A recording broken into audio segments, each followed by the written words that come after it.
When we first hear the image of a group of hedgehogs huddling together for warmth, only to prick one another with their spines, we are drawn into a quiet, almost tender meditation on the nature of human intimacy. It is a scene that feels both simple and profoundly resonant, and yet its lineage stretches back through the corridors of 19th-century German salons, across the seas to the ink-stained rooms of post-war Japanese literary circles, and onward into the existential corridors of mid-20th century philosophy. To understand the Hedgehog's Dilemma, we must travel to the moment in 1851 when Arthur Schopenhauer first penned the metaphor, and then follow its wandering path through the pens of Miyamoto Musashi, Jean-Paul Sartre, and countless others who have found in it a mirror for the human condition. Arthur Schopenhauer introduced the hedgehog image in his essay on the suffering of the world, a work that, like much of his philosophy, sought to expose the underlying will that drives existence and the inevitable pain it engenders. He wrote, "The hedgehog, in order to keep itself warm, must draw close to its companions. But in so doing it must also prick them with its spines. The nearer they draw to each other, the more they hurt one another." The passage is brief, almost anecdotal, but it carries the weight of his broader metaphysical claim. That desire for closeness is always accompanied by the danger of mutual injury, because the will, in its striving, cannot be fully reconciled with another will. For Schopenhauer, the hedgehog's plight was not a quaint natural observation. It was a vivid illustration of the tragic structure of human relationships, a concrete embodiment of his pessimistic view that suffering is built into the very fabric of existence. The metaphor did not remain confined to the pages of his essay. Within a few years, it began to ripple through the intellectual salons that were the beating heart of Berlin's cultural life. In the winter of 1853, the famed Schopenhauerian salon, hosted by the writer and hostess Henriette von Bülow, became a crucible for the hedgehog's paradox.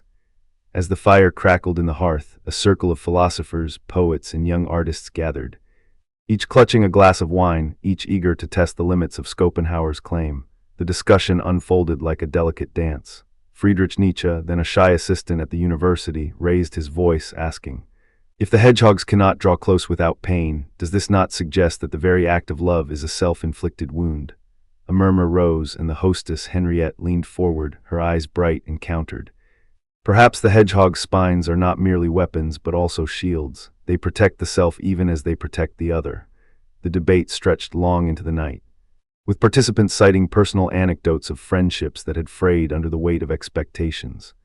The hedgehog's dilemma in that salon became a living topic, a catalyst for examining how desire, fear, and self-preservation intertwine in the social sphere.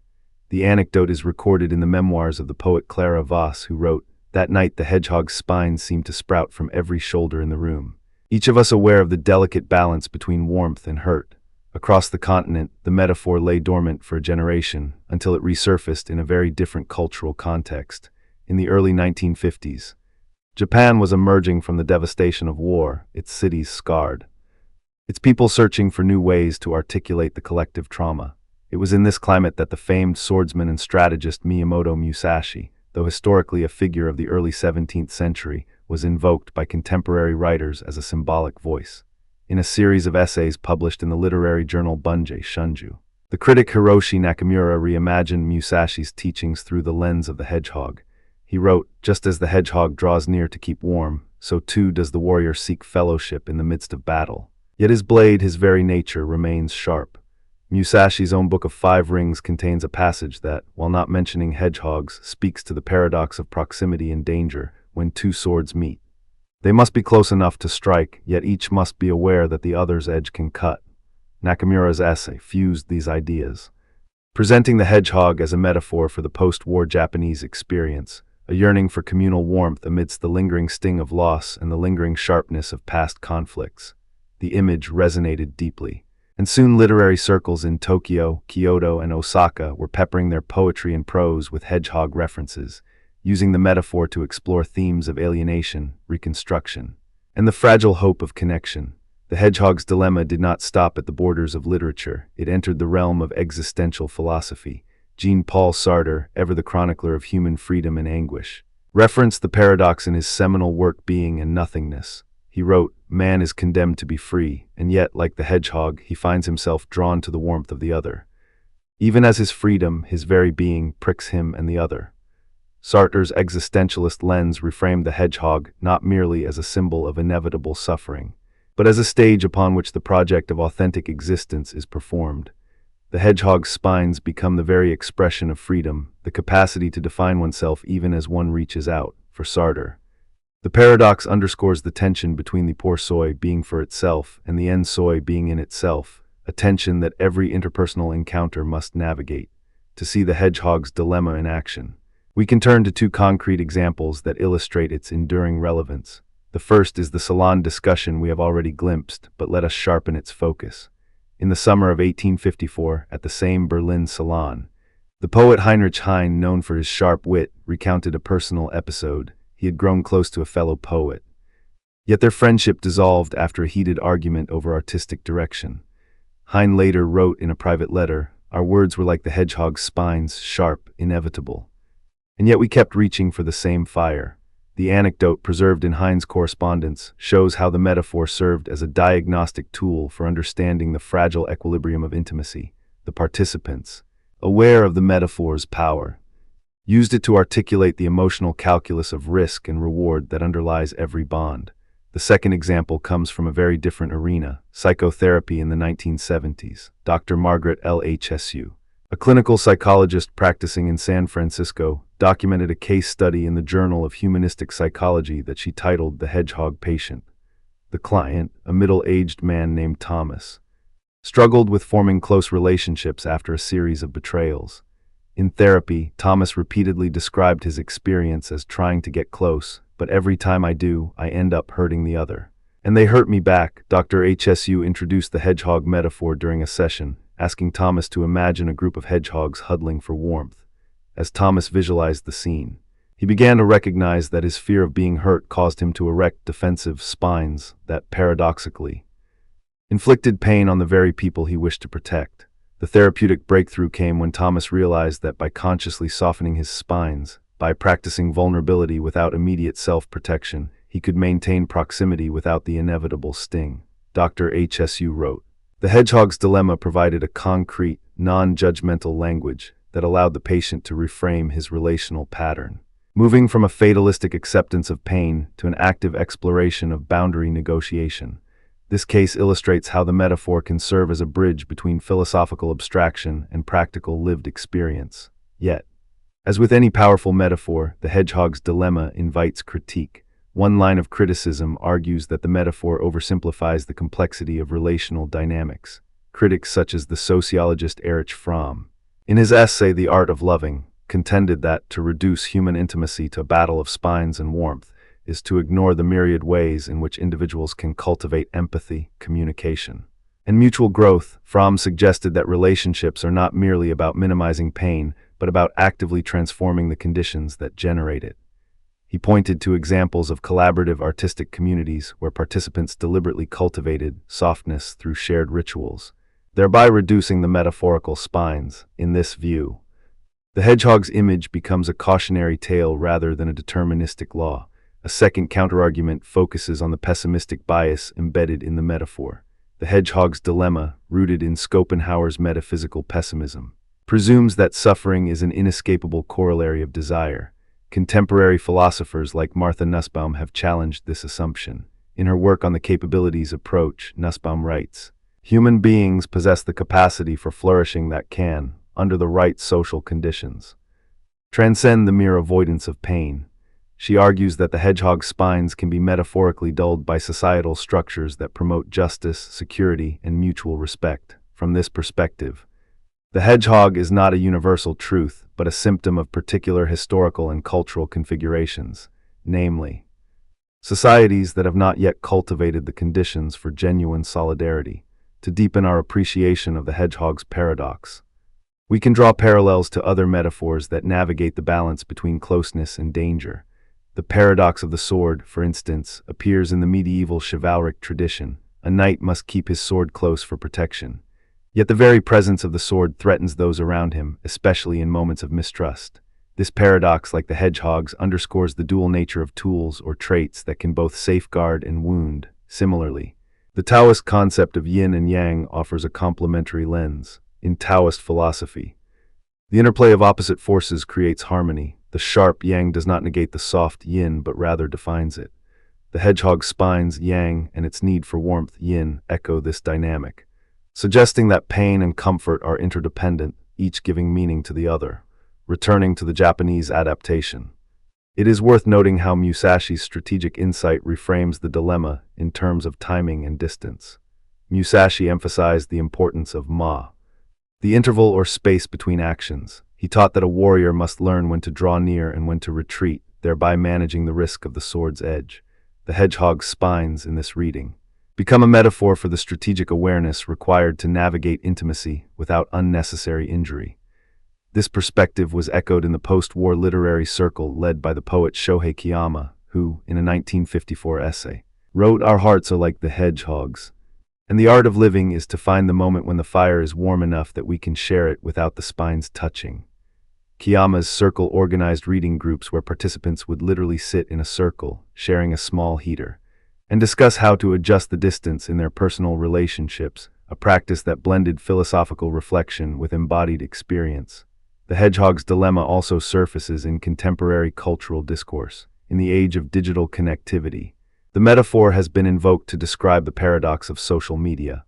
Platforms promise intimacy and community, yet the very immediacy of interaction can lead to spine-like intrusions, overexposure, judgment, and cyberbullying. The philosopher Sherry Turkle, in her book Alone Together, observes, "We are like hedgehogs huddling around a screen, seeking warmth. Yet the glare of the device can prick us with constant notifications and the fear of missing out." This modern incarnation shows the metaphor's adaptability, its capacity to illuminate new forms of human isolation even as the medium of connection evolves. When we consider the hedgehog's dilemma in light of Sartre's existentialism, we see a nuanced interplay between freedom and responsibility. Sartre's claim that man is condemned to be free resonates with the hedgehog's plight. We are free to approach others. Yet our freedom entails the responsibility of bearing the consequences of our spines. In Existentialism is a Humanism, Sartre famously declared, "We are our choices." The hedgehog, then, becomes a symbol of the choice to either withdraw into solitary safety or to risk the pain of proximity in the hope of authentic connection. The paradox is not a fatalistic trap, but a call to acknowledge the weight of our decisions. In the realm of literature, the Hedgehog's Dilemma has inspired poets to craft verses that capture its bittersweet essence. The German poet Rainer Maria Rilke, in his sonnets to Orpheus, wrote, "We are hedgehogs, trembling in the night, yearning for the fire, yet fearing the sting of our own hearts." Rilke's lines echo Schopenhauer's pessimism while also hinting at a transcendent yearning that pushes the hedgehogs to endure the pain for the sake of love. In Japanese haiku, the image appears as well: winter hedgehog / warm breath meets sharp spines / moonlit silence. The brevity of the haiku condenses the paradox into a single, evocative moment, reminding us that the dilemma is both a philosophical argument and a lived sensory experience. Let us pause now and reflect on why this metaphor continues to capture the imagination of thinkers across centuries. Perhaps it is because it offers a tangible, animal-based illustration of an abstract, often elusive truth, that human beings are simultaneously social and solitary, that our need for connection is inseparable from our capacity to cause harm. The hedgehog's spines are not merely physical, they are the embodiment of ego, fear, and defensive mechanisms. The warmth they seek is not just physical heat, but emotional safety, validation, and belonging. In each iteration, from Schopenhauer's German salons through Musashi's Japanese reinterpretation, to Sartre's existential analysis, the core tension remains: how to balance the desire for closeness with the inevitability of vulnerability. One might wonder, then, whether the hedgehog's dilemma can ever be resolved. The Taoist principle of wu-wei, or effortless action, suggests a possible answer: by aligning oneself with the natural flow. The hedgehog could learn to position its spines in such a way that they do not intersect, much like how a flock of birds flies in formation, each maintaining a safe distance while moving as a collective. The paradox of the sword offers a similar insight. A skilled swordsman learns to hold the blade in such a way that it is ready to defend, but not to strike unless necessary. In human terms, this translates to cultivating emotional intelligence, being present, listening, and responding with empathy rather than reflexive defense. The hedgehog, then, is not condemned to perpetual pain. It is invited to refine its awareness of space, timing, and intention. In contemporary psychotherapy, This refinement is often pursued through the practice of boundary work. Therapists encourage clients to identify where their own spines lie, those personal limits that protect identity, and to negotiate how close they can draw to others without causing mutual injury. The Hedgehog's Dilemma becomes a map for exploring attachment styles, for recognizing when avoidance is a protective strategy and when it becomes a barrier to intimacy. The 1970s case study of Thomas, which we mentioned earlier, demonstrates that the metaphor can be a catalyst for change, prompting individuals to experiment with softer approaches, such as sharing vulnerabilities incrementally, or engaging in joint activities that focus on shared goals rather than direct emotional exposure. Even in political philosophy, the Hedgehog's Dilemma offers a lens through which to view the tension between individual liberty and collective welfare. The social contract theorist John Rawls, though never explicitly referencing hedgehogs, constructed a veil of ignorance to ensure that the principles of justice would be chosen without knowledge of one's own position, essentially an attempt to arrange the societal spines so that the collective warmth does not become a source of injury. Critics of Rawls argue, however, that the model assumes an idealized rationality that may not account for the emotional spines each individual carries. In this sense, the Hedgehog's Dilemma reminds us that any political arrangement must grapple with the underlying human instincts for self-preservation that can, if unaddressed, undermine communal harmony. Let us also consider the metaphor's resonance in artistic collaboration. The famed composer Igor Stravinsky once described his partnership with the choreographer George Balanchine as two hedgehogs trying to create a ballet without pricking each other. Their collaboration required an acute awareness of each other's creative spines, the strong, sometimes inflexible ideas each brought to the table. By establishing a rhythm of give and take, they managed to produce works that were both innovative and harmonious, suggesting that the Hedgehog's Dilemma can be navigated through disciplined practice, mutual respect, and a willingness to adjust one's own sharpness for the sake of the larger artistic vision. In the realm of science, the Hedgehog's Dilemma has even been invoked to discuss the behavior of social animals. Ethologists studying meerkats, for example, note that these creatures huddle together for thermoregulation. Yet they also engage in grooming and vocal signals that reduce the spine effect, essentially behaviors that mitigate the risk of injury while preserving the benefits of closeness. The analogy underscores that the hedgehog's paradox is not a universal law, but a pattern that can be moderated through evolved social mechanisms. This observation aligns with the Taoist balance of yin and yang. The sharpness, yang, is softened by the nurturing, yin, creating a dynamic equilibrium. Returning to the philosophical lineage, we find that the Hedgehog's Dilemma also intersects with the ancient Greek concept of philia, the affectionate bond between friends. Aristotle, in his Nicomachean Ethics, argued that true friendship is a single soul dwelling in two bodies, a notion that seems to deny the spines altogether. Yet, even Aristotle acknowledged that friendships can be based on utility or pleasure, which can be more fragile and prone to the hedgehog's pain.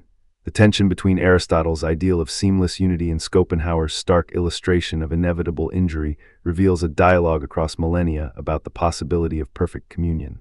It invites us to ask, is the hedgehog's spines a permanent feature of relational life? Or can philosophical insight, cultural practice, and personal growth gradually dull them? The modern existentialists after Sartre, such as Simone de Beauvoir, engaged with the hedgehog metaphor indirectly through their discussions of the other. In The Second Sex, Beauvoir writes, "The other is both the source of our desire for recognition and the site of our greatest vulnerability." The hedgehog's spines can be read as the barriers we erect to protect ourselves from being reduced to an object by the other, while still yearning for the warmth of being seen. Beauvoir's feminist analysis adds a gendered dimension to the dilemma, suggesting that the spines may be socially constructed defenses shaped by power relations, rather than purely natural instincts. Even contemporary cognitive science contributes to this conversation. Research on mirror neurons indicates that humans possess an innate capacity to feel the pain of others, a neurobiological basis for empathy. Yet studies also reveal a self-other distinction that can trigger defensive mechanisms when perceived threats arise. The hedgehog's spines, then, may be seen as a metaphor for the brain's built-in alarm system, an adaptive response that, while protective, can impede deeper connection if left unchecked.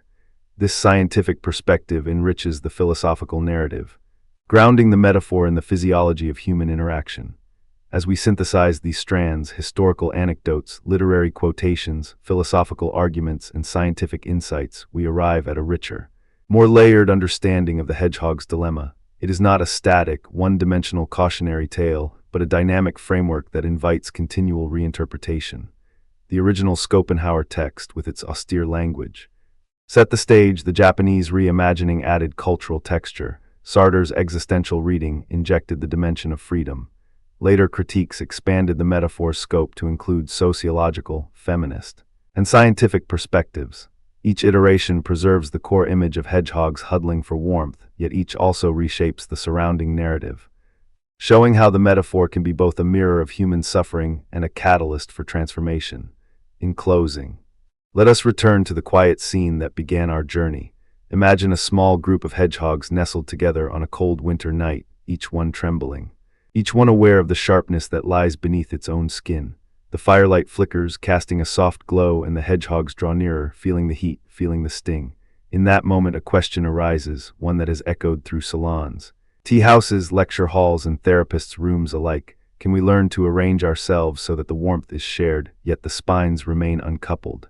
The answer may not be a definitive resolution, but rather a continuous practice of mindfulness, of adjusting distance, of softening our defenses, and of recognizing the mutual humanity that lies beneath each prick. The hedgehog's dilemma, then, remains a living paradox, an invitation to sit with the tension, to explore its depths, and perhaps to discover that the very act of grappling with it brings us a little closer to the warmth we seek. Imagine a small hedgehog curled tightly, its spines pointing outward like tiny spears of protection. When two hedgehogs meet, they each long for the warmth of the other's body, yet each is wary that a single brush of quill might cause pain. This simple image, first popularized by the German psychiatrist Ernst Werner von Seeland in the early 20th century, has become a metaphor that reaches far beyond the animal kingdom. It speaks to a fundamental tension in human relationships, the desire for closeness, the fear of being hurt, and the delicate dance of setting boundaries that protect both self and other. In the realm of psychology, that tension finds a precise articulation in attachment theory, a body of work that emerged in the mid-20th century and has since reshaped our understanding of how we bond, how we protect, and how we suffer. When we turn to the origins of this metaphor, we find that the hedgehog's dilemma first entered the public imagination through the writings of philosopher Arthur Schopenhauer, who used the image to illustrate the paradox of human intimacy. Yet it was the pioneering work of John Bowlby, the father of attachment theory, that gave the dilemma a scientific scaffold. Bowlby wrote, "The child's attachment to the mother is a biologically based system that evolved to keep the infant close to the caregiver, thereby increasing the infant's chances of survival." He saw the child-caregiver bond as a primal, evolutionary circuit, a kind of built-in hedgehog, whose spines are the instinctual defenses that guard against abandonment and danger. In his seminal 1969 work, Attachment and Loss, Bowlby described the paradoxical pull of attachment. The child seeks proximity, yet the very act of seeking may trigger the fear of loss, and thus the child may withdraw, protecting the self from the pain of anticipated separation. Mary Ainsworth, Bowlby's most faithful collaborator, brought the theory from abstract biology into the laboratory in the 1960s. At the University of Minnesota, Ainsworth and her colleagues conducted the now legendary strange situation experiments. In these carefully staged episodes, infants were observed as they experienced brief separations and reunions with their mothers, while a stranger entered the room.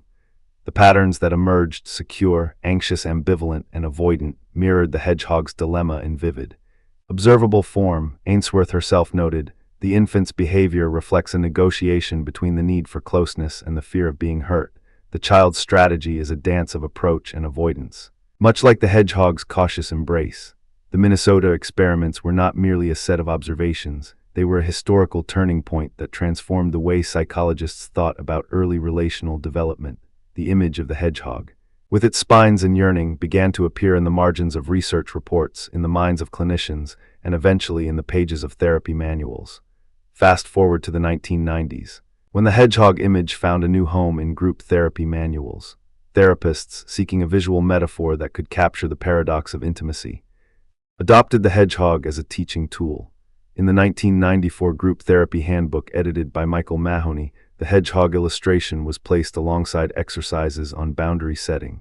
prompting participants to consider how they might soften their spines when trust is earned, yet keep them sharp enough to protect against betrayal. The manual recorded a therapist's anecdote. When we showed the hedgehog picture to a group of veterans, they laughed.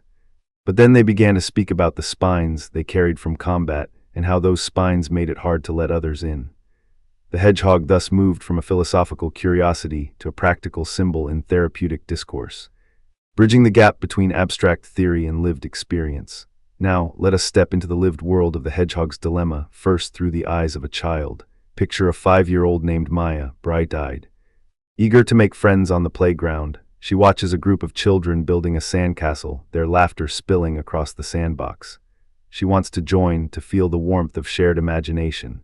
Yet a whisper of anxiety flutters in her chest. She recalls a recent episode when a classmate, in a moment of careless play, pushed her too hard, and she fell. Scraping her knee, the memory sharpens like a hedgehog's quill. When she approaches the group, her hand trembles. She offers a tentative smile, but the fear of another painful fall makes her hesitate, and she retreats to the edge of the sandbox, watching from a distance. In this moment, Maya's behavior exemplifies an anxious, ambivalent attachment style, a yearning for closeness. Shadowed by an expectation of hurt, she's caught in the hedgehog's paradox, drawn to the warmth, yet guarded by the memory of pain. Bowlby would have said that Maya's internal working model of relationships has been shaped by early experiences of inconsistency, leading her to oscillate between approach and avoidance. Ainsworth's observations of the ambivalent infant find a direct echo in Maya's playground drama. Consider now an adult, Daniel, in his late 30s, married for 10 years. With 2 children, on the surface his life appears secure, his relationship stable. Yet beneath the veneer of routine, Daniel feels a persistent ache whenever his partner, Lena, reaches for emotional intimacy, whether it is a late-night conversation about fears or a request for a hug after a long day. Daniel's mind floods with thoughts. If I let her in, I might become vulnerable, and then I could be hurt, rejected, or lose my sense of control. He has learned, through years of professional success and personal setbacks, to keep his emotional spines erect. He often retreats into work or into solitary hobbies, creating a buffer that protects him from the potential sting of disappointment. In therapy, he describes his experience as walking on a tightrope, always balancing the need to be close with the fear that if I get too close, I'll fall. This is the avoidant attachment style, the adult counterpart of the hedgehog that keeps its spines fully extended, never allowing another to brush against it. Irvin Yalom, the existential therapist, would describe Daniel's struggle as a fear of being known, a core anxiety that underlies many interpersonal difficulties. Yalom writes, the most painful experience in psychotherapy is not the revelation of hidden truths, but the realization that those truths threaten the protective walls we have erected. Daniel's story illustrates how the hedgehog's dilemma persists across the lifespan, morphing from the playground to the bedroom, from the infant's cry to the adult's quiet resignation.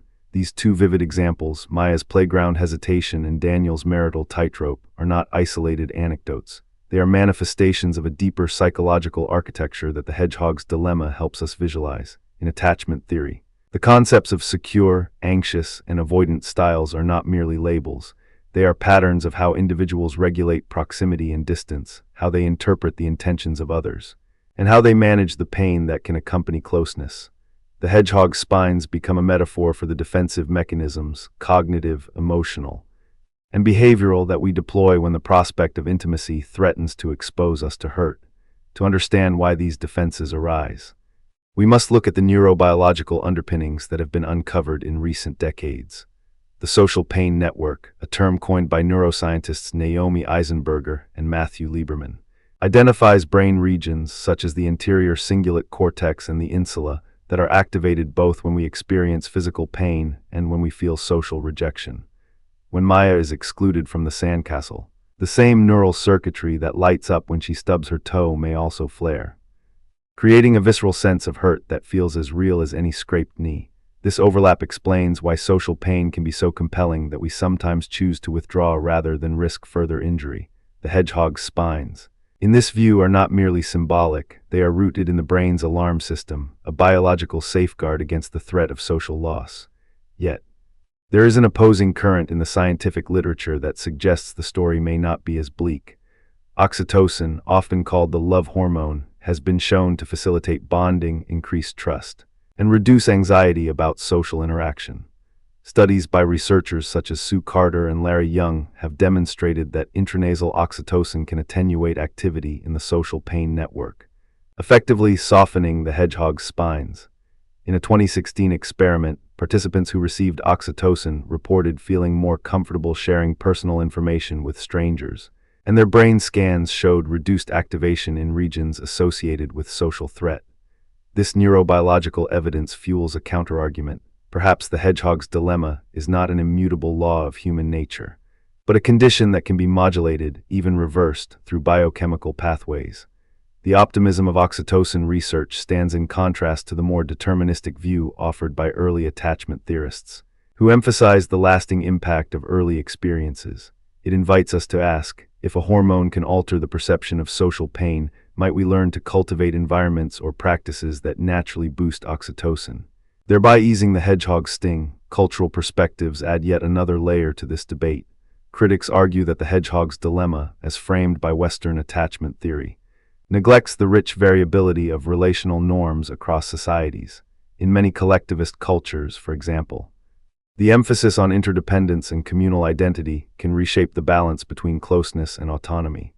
Anthropologist Ruth Benedict, in her classic study of Japanese culture, noted that the Japanese value the harmony of the group over the assertion of the self, suggesting that the hedgehog's spines might be intentionally softened in favor of group cohesion. Similarly, in many indigenous communities, relational boundaries are fluid, and the notion of personal space is negotiated through shared rituals and storytelling. From this standpoint, the hedgehog metaphor might be seen as overly individualistic, imposing a Western schema of self-protection onto relational patterns that are fundamentally different elsewhere. The counterargument, then, is that the hedgehog's dilemma risks universalizing a specific cultural narrative about attachment, thereby overlooking the ways in which cultural practices can reconfigure the very concepts of pain, proximity, and boundary. These counterpoints, neurobiological optimism and cultural relativism, do not invalidate the hedgehog's dilemma, but they enrich its interpretation. They invite us to view the metaphor as a dynamic model, one that can be calibrated by biology, reshaped by culture, and refined through therapeutic practice. In contemporary psychotherapy, the hedgehog has indeed become a flexible tool. In cognitive behavioral approaches, therapists may ask clients to identify spine moments, times when they instinctively pull back, and then to experiment with spine softening techniques, such as mindfulness or gradual exposure. In relational psychoanalytic work, the hedgehog can be used to illustrate transference dynamics, the client's projection of early attachment wounds onto the therapist, and the therapist's careful navigation of their own spines to maintain a therapeutic frame.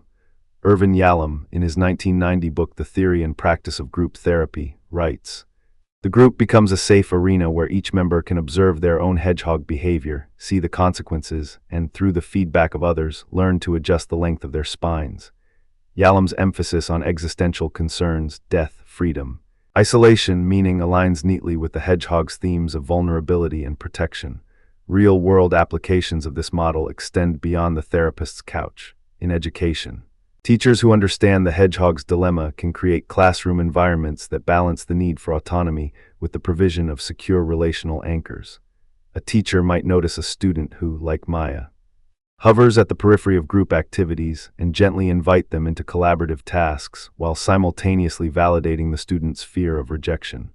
In organizational settings, leaders who recognize the hedgehog's spines in their team members can foster cultures of psychological safety, encouraging open communication without demanding that employees expose every vulnerability at once. The concept of psychological safety, popularized by Amy Edmondson, resonates with the hedgehog's paradox. Teams thrive when members feel safe enough to lower their spines. Yet they also need clear boundaries that prevent the workplace from becoming a source of emotional injury. Let us return for a moment to the historical anecdotes that illustrate how the hedgehog image traveled across disciplines. The first, the 1960s Minnesota attachment experiments, was a methodological breakthrough. Ainsworth's meticulous coding of infant behavior, crying, clinging, avoidance, seeking, provided a language to describe the hedgehog's dance. The research team, working in a modest lab, observed infants through a 1-hour protocol. Noting how each child's reaction to separation and reunion revealed an internal map of trust. In one memorable case, a baby named Sam would run to the mother the moment the door opened, only to freeze and stare when the mother returned, as if expecting a hidden sting. Ainsworth recorded, Sam's behavior epitomizes the ambivalent hedgehog whose spines are partially raised, allowing proximity but remaining ready to retract at the slightest hint of pain. This anecdote, preserved in the archives of the University of Minnesota, continues to be cited in textbooks as a vivid illustration of the paradoxical nature of attachment. The second anecdote, from the 1990s group therapy manuals, demonstrates the hedgehog's migration into clinical pedagogy.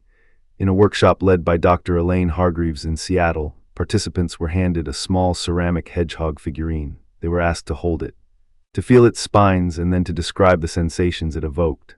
One participant, a social worker named Carlos, confessed, "When I held the hedgehog, I felt both the need to protect myself and the urge to be close to the person holding it. It reminded me of my own tendency to keep distance from clients when I fear being overwhelmed."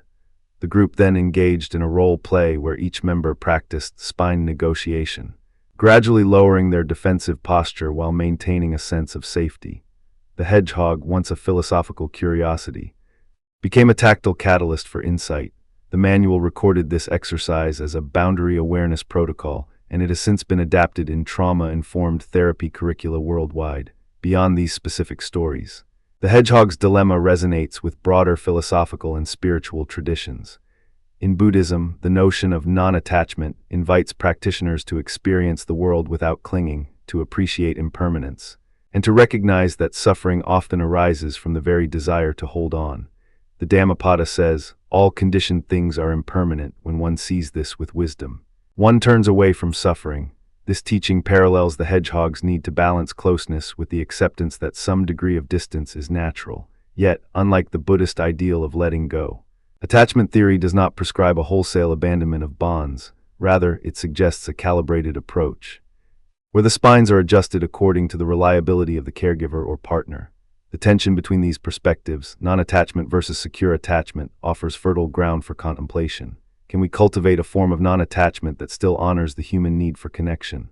Perhaps the hedgehog's spines can be viewed not as barriers, but as sensory instruments that help us gauge when to draw nearer and when to step back. Much like the Buddhist practice of mindfulness that observes sensations without becoming entangled in them.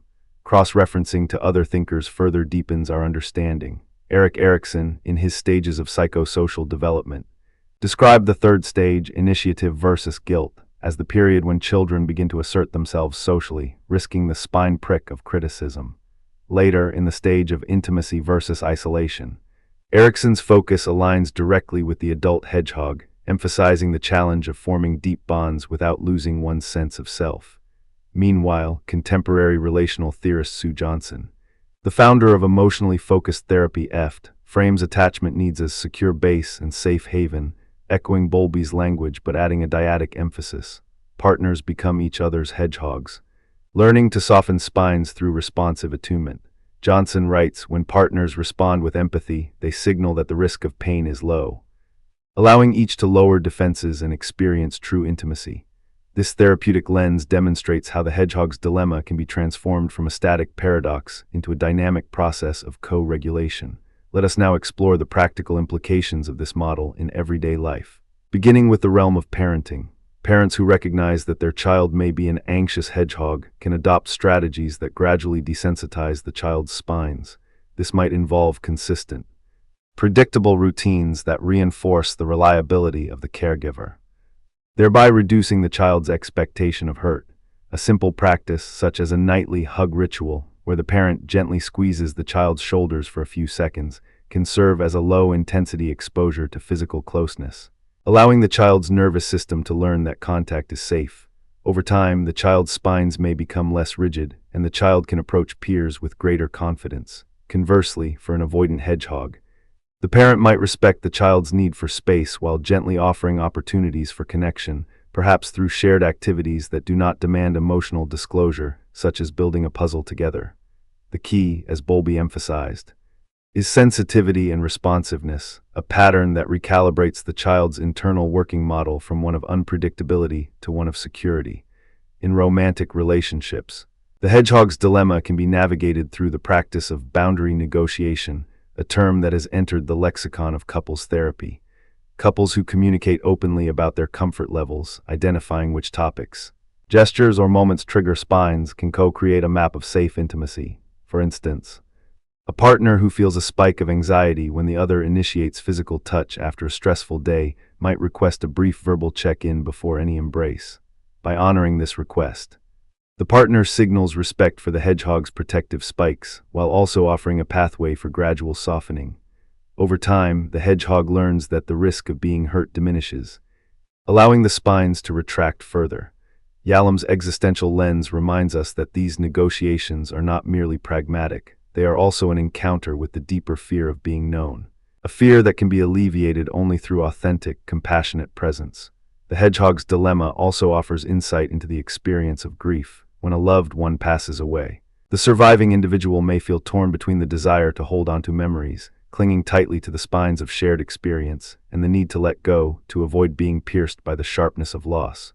In this context, the Buddhist notion of non-attachment can serve as a compassionate guide, encouraging the bereaved to honor the connection without clinging to the pain.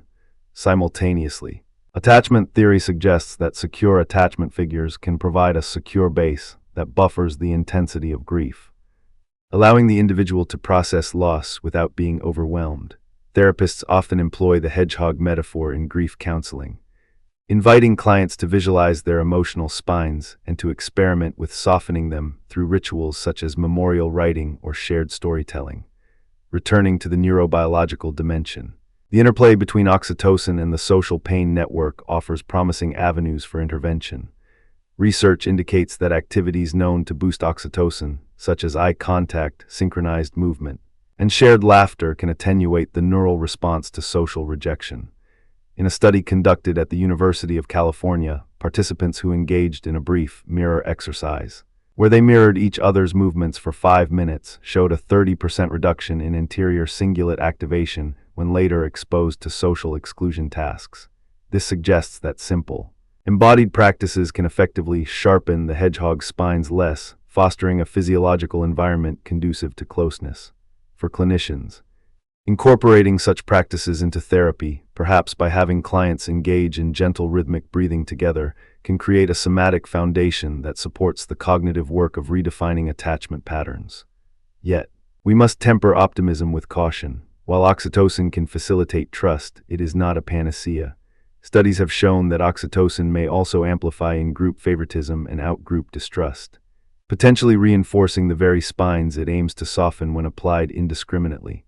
Moreover, cultural contexts shape how oxytocin's effects are interpreted. In societies where collective harmony is prized, heightened oxytocin may reinforce conformity, whereas in more individualistic cultures, it might encourage openness in dyadic relationships. This nuance underscores the importance of integrating biological insights with cultural sensitivity, a point echoed by scholars like Harry Triandes, who warn that psychological constructs cannot be divorced from the cultural matrices that give them meaning. Thus, the Hedgehog's Dilemma remains a valuable heuristic precisely because it accommodates multiple layers of analysis: biological, psychological, cultural, and existential. Let us consider an analogy that may illuminate the hedgehog's paradox for a broader audience.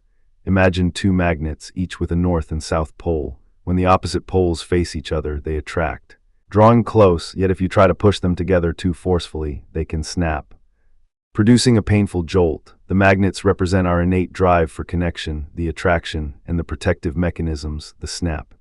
The hedgehog's spines are the magnetic field that can both pull us together and push us apart, depending on the intensity and direction of the force applied. This analogy helps us understand why gentle, calibrated approaches, like slow, consistent caregiving or gradual intimacy, are more effective than sudden, intense demands for closeness, which risk triggering the painful snap. Historical anecdotes also remind us that the Hedgehog's Dilemma has been a source of artistic inspiration. In the 1970s, German novelist Hermann Hesse incorporated the hedgehog's image into his novel The Glass Bead Game, using it as a symbol for the intellectual's struggle to balance the pursuit of knowledge with the fear of isolation. He wrote, "We are all hedgehogs, yearning for the warmth of another's fire, yet wary that the brush of our quills may turn that fire into ash." This literary echo demonstrates how the metaphor transcends scientific discourse. entering the realm of cultural imagination. Later, in the early 2000s, a popular Japanese anime series featured a character named Kagen, a hedgehog-like creature whose journey from solitary spikiness to communal harmony served as an allegory for personal growth. Viewers reported feeling a deep resonance with the character's struggle, indicating that the Hedgehog's Dilemma taps into a universal human experience that can be expressed across media. In the practice of psychotherapy, the Hedgehog's Dilemma can be operationalized through specific interventions. One such technique, called spine mapping, invites clients to draw a simple hedgehog on paper and label each spine with a fear or past hurt that contributes to their defensive posture. The therapist then guides the client to explore each labeled spine, asking, "What would happen if this spine were gently lowered? What might you gain? What might you lose?" This exercise not only externalizes internal conflicts, but also creates a concrete roadmap for change. Another intervention, safe touch calibration, used in trauma-focused therapy, involves a series of increasingly intimate but consensual touch experiences, starting with a light hand on the forearm, progressing to a hug, allowing the client to test the reliability of the therapist's care and to recalibrate their internal sense of safety. Over time, the client's hedgehog may learn that not all contact results in pain, thereby reducing hypervigilance. From a philosophical perspective, the Hedgehog's Dilemma invites us to contemplate the nature of the self. If our spines are part of our identity, does softening them alter who we are? Existential thinkers like Jean-Paul Sartre would argue that we are condemned to be free, that we must constantly choose how to relate to others, and that each choice reshapes our essence. The hedgehog, then, is not a fixed creature but a becoming. Its spines can lengthen or retract based on the choices we make in response to the world.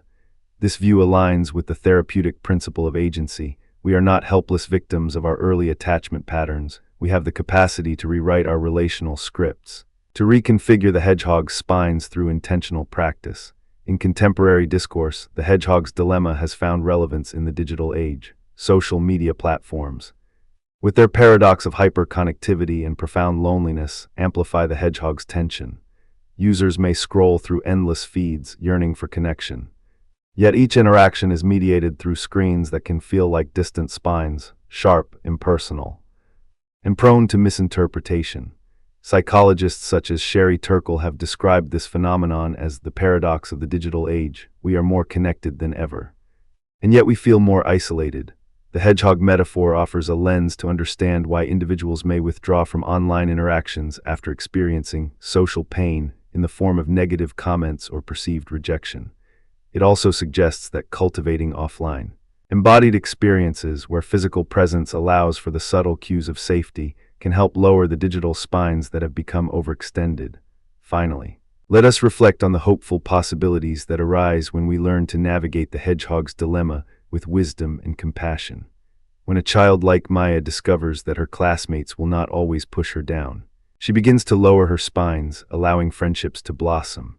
When an adult like Daniel learns to trust that vulnerability does not inevitably lead to betrayal, his spines relax, and intimacy deepens. When societies recognize the cultural diversity of attachment, they design policies that support families, foster community, and reduce the systemic stressors that keep hedgehog spines raised.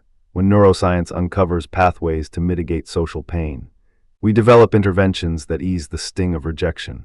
When Buddhist practice reminds us to hold love lightly, without clinging, we create space for both connection and freedom. In the end, the Hedgehog's Dilemma is not a fatalistic trap, but a map, a guide that shows us where the spines are, why they are there, and how we might gently adjust them.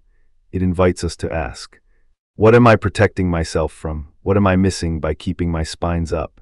It encourages us to listen to the whispers of our nervous system, to honor the legitimate fear of pain, while also daring to imagine a world where the warmth of another's touch can be received without the threat of a sharp quill. As Bowlby once wrote, the capacity for affection is the most powerful factor in human development. The capacity to be loved is the most important factor in mental health. The hedgehog, with its spines and its yearning, reminds us that the journey towards secure attachment is a delicate balance, one that requires patience, empathy, and the courage to lower our defenses, even if only a little at a time. And in that gentle lowering, we discover that the warmth we have been seeking was never truly out of reach. It was simply hidden behind the very spines we once feared. Imagine a hedgehog curled tight, each spine a tiny shield against the world. yet yearning for the warmth of another's body. The image is simple, but the philosophical resonance is profound. It invites us to ask, how close can we draw to another soul before the very defenses that protect us become the source of pain? This question, first articulated by the German psychiatrist Ernst Kretschmer in the early 20th century, has traveled across continents and centuries, finding echo in the existentialist call for authenticity, the Stoic counsel of inner self-control, and the Zen Buddhist insight into interdependence. As we wander through cafes in post-war Paris, sit in a quiet Japanese zendo, and contemplate the ancient myths of power and morality, we discover that the Hedgehog's Dilemma is not merely a psychological curiosity, but a crossroads where three great philosophical traditions converge. Heidegger would begin by reminding us that Dasein, human existence, is always already thrown into a world of others. In his seminal work Being and Time he writes, "The being of Dasein is its own most possibility." Authenticity for Heidegger means owning one's thrownness, confronting the facticity of being in the world while remaining true to one's own most potential. The hedgehog, then, becomes a metaphor for the tension between the Mitzin, being with, of others and the solitary resolve to remain unscathed. When two hedgehogs approach, each must decide whether to expose their vulnerable flesh or retreat into the safety of their own spines. In the same way, Heidegger asks whether we can disclose ourselves to the world without losing the essence that makes us uniquely ourselves. The Hedgehog's Dilemma, therefore, is a concrete illustration of the existentialist struggle to be authentic amid the gaze of the other. Sartre takes this a step further with his concept of the look, the moment when another consciousness turns its attention toward us, turning us into an object for their judgment. In Being and Nothingness he declares, "The other is the one who makes me aware of my facticity, of my being for others." When a hedgehog feels the prick of a neighbor's spine, it experiences a literal and figurative look. The neighbor's presence is both a source of potential intimacy and a reminder of its own vulnerability. Sartre's famous example of the man in the cafe who feels the weight of another's stare captures this paradox. He writes, "I am condemned to be free, but that freedom is always already limited by the fact that I am seen." The hedgehog, aware that its own spines may wound, must choose whether to remain closed, thereby denying the possibility of genuine connection, or to open, risking injury yet embracing the freedom to be seen as it truly is. The Stoic perspective, however, offers a different compass. For the Stoics, the external world is indifferent. What matters is the cultivation of inner virtue. Epictetus reminds us, it is not things themselves that disturb us but our judgments about them. In the Hedgehog's Dilemma, the spines are external facts, neither good nor bad in themselves. The Stoic sage would argue that the true problem lies not in the proximity of another, but in the judgment that proximity inevitably leads to pain. By mastering apatheia, the freedom from destructive passions, the hedgehog can approach another without fearing the sting, because the sting no longer holds power over its rational mind. Marcus Aurelius, in his Meditations, writes, "When you arise in the morning, think of what a precious privilege it is to be alive, to breathe, to think, to enjoy. To love." The hedgehog then learns to love despite the risk, because love is an internal virtue, not a reaction to external spikiness. Zen Buddhism brings yet another layer, emphasizing that the self is not a solitary entity but part of an interdependent web. The famous koan that circulates among Japanese monasteries asks, when the hedgehog's spines touch, who is the one that suffers? The answer, as given by Master Hakuin, is that there is no hedgehog, there is only the moment of contact. In the Zen view, the distinction between self and other dissolves in the immediacy of experience. The spines are not weapons but manifestations of the same emptiness that underlies all forms.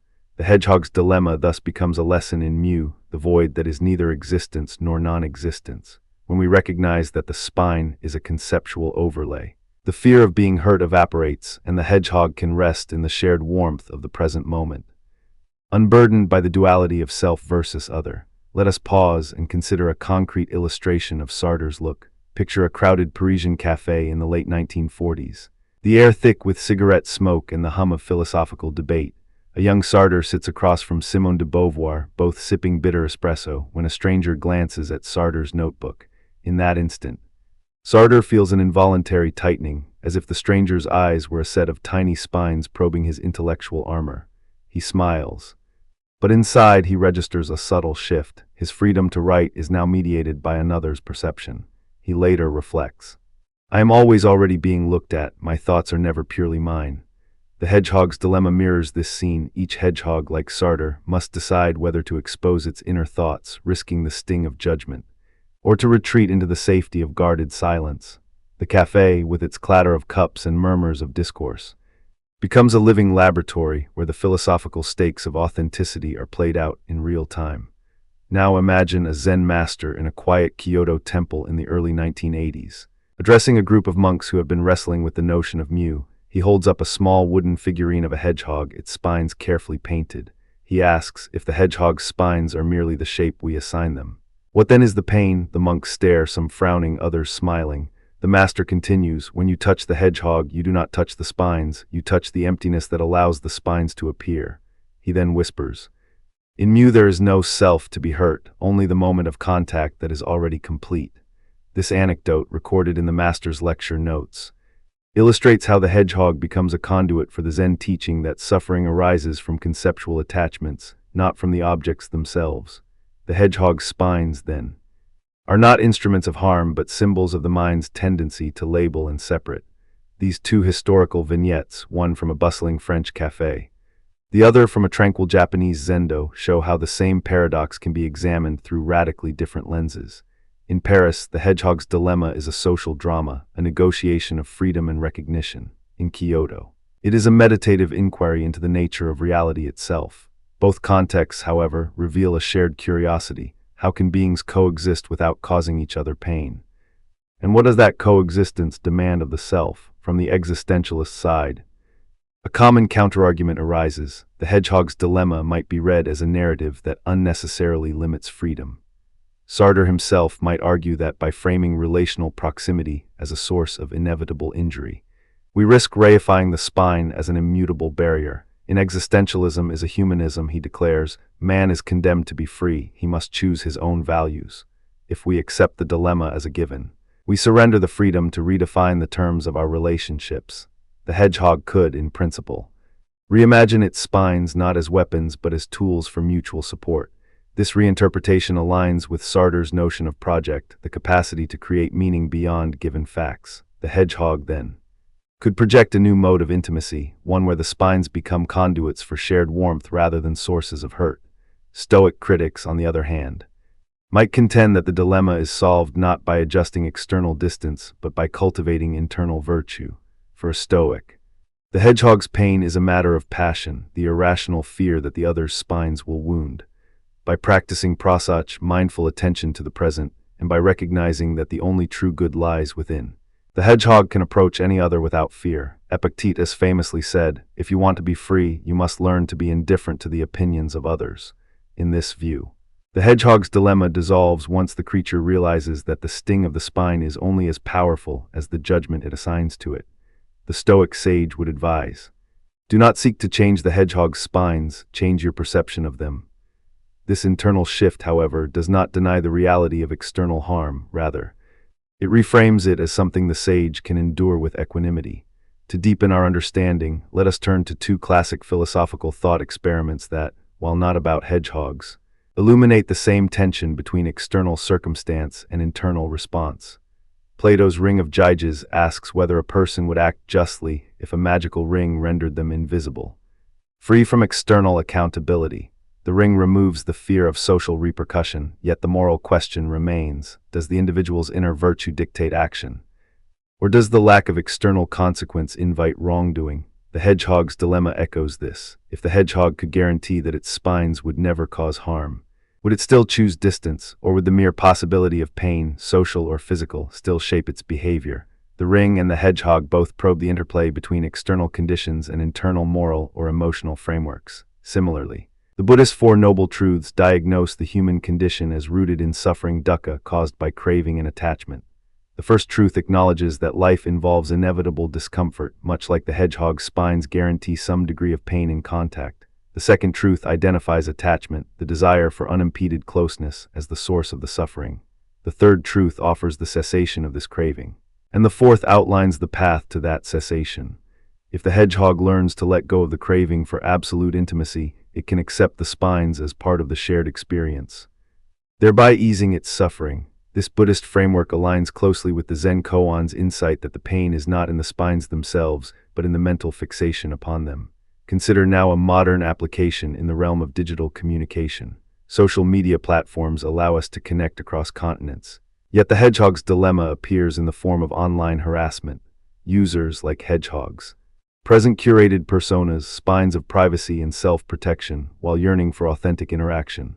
When a comment is perceived as an attack, the defensive spines flare, creating a feedback loop of distance and pain. An existentialist analysis would focus on the authenticity of the self-presentation. Are we being true to ourselves? Or are we merely performing for the look of the audience? A Stoic approach would counsel emotional resilience, reminding us that the judgment of strangers does not diminish our internal virtue. A Zen perspective would invite us to observe the arising of irritation without attaching to it, recognizing that the spine is a mental construct that can be let go, in each case. The hedgehog's dilemma provides a lens for understanding how technology amplifies the ancient tension between closeness and self-preservation. In the corporate world, leadership training often invokes the hedgehog's dilemma when discussing team dynamics. A manager who wishes to foster collaboration must balance transparency with the risk of overexposure. If the manager shares too much, removing the spines of professional boundaries, team members may feel vulnerable, leading to conflict. Conversely, excessive distance can erode trust. Here, existential authenticity suggests that leaders should own their choices, acknowledging both the freedom and responsibility inherent in setting the tone of openness. Stoic discipline encourages the leader to maintain inner composure, regardless of how team members react to the shared vulnerability.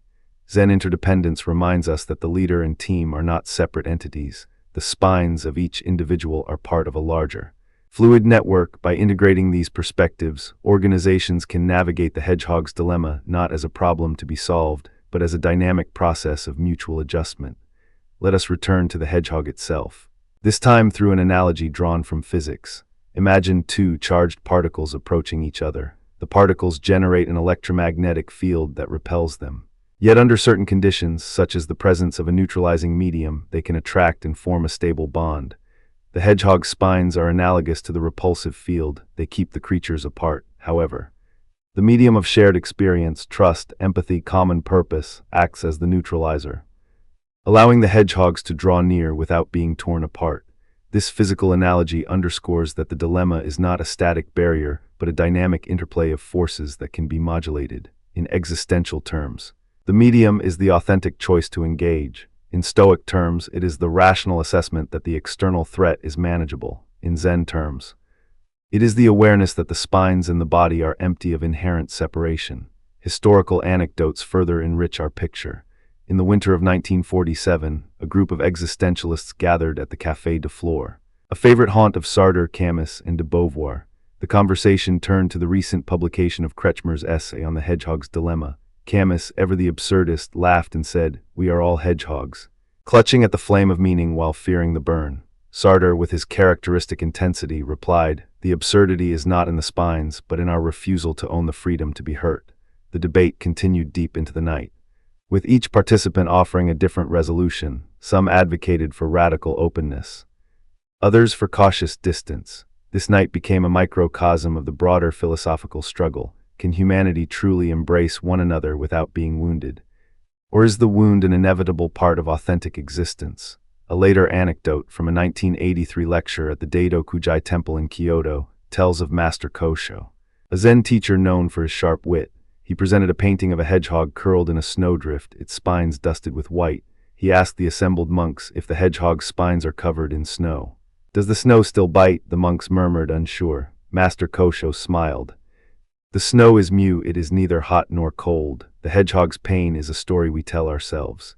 He then recited a line from the Platform Sutra, "When the mind is clear, the world is empty." This story illustrates how Zen dissolves the duality of harm and safety, suggesting that the hedgehog's dilemma is a mental construct that can be transcended through direct insight. The lecture became a touchstone for later Zen teachers who used the hedgehog as a metaphor for the illusion of separateness. These narratives, both Western and Eastern, reveal a pattern. The hedgehog's dilemma is not a static puzzle, but a living discourse that evolves with culture, technology, and personal experience. The existentialists view it as a test of freedom, The Stoics see it as an invitation to cultivate inner resilience. The Zen masters treat it as a koan, a tool for awakening to the emptiness of self-other distinctions. Each tradition offers a distinct response. Yet all converge on the insight that the spines, whether literal or metaphorical, are only as powerful as the meaning we assign to them. Let us now examine a concrete case from contemporary psychotherapy. In attachment theory, the concept of secure base describes how individuals seek closeness while fearing abandonment. A child who experiences inconsistent caregiving may develop avoidant patterns, analogous to a hedgehog that keeps its spines erect to protect itself. Therapists, drawing on existential, Stoic, and Buddhist ideas, help clients reframe these patterns. An existential therapist might encourage the client to confront the anxiety of being seen, to claim the freedom to be vulnerable. A Stoic-informed therapist would teach the client to observe the emotional reaction without being ruled by it, cultivating a sense of inner steadiness. A Buddhist-informed therapist would guide the client through mindfulness practices, allowing the client to notice the spine sensations without attaching a narrative of pain. The therapeutic process, therefore, becomes a modern arena where the Hedgehog's dilemma is worked through, illustrating the timeless relevance of these philosophical currents. In literature, the Hedgehog's dilemma appears in the works of Thomas Mann, who wrote, "The closer two hearts come together, the more they prick each other with their hidden thorns." Mann's observation captures the existential tension between desire for intimacy and the inevitability of hurt. Later, the American novelist Haruki Murakami, in Norwegian Wood, describes a protagonist who feels both drawn to and repelled by a lover's emotional depth. Likening the experience to two hedgehogs trying to share a blanket, Murakami's metaphor, though modern, echoes the same philosophical concerns that have occupied thinkers for centuries.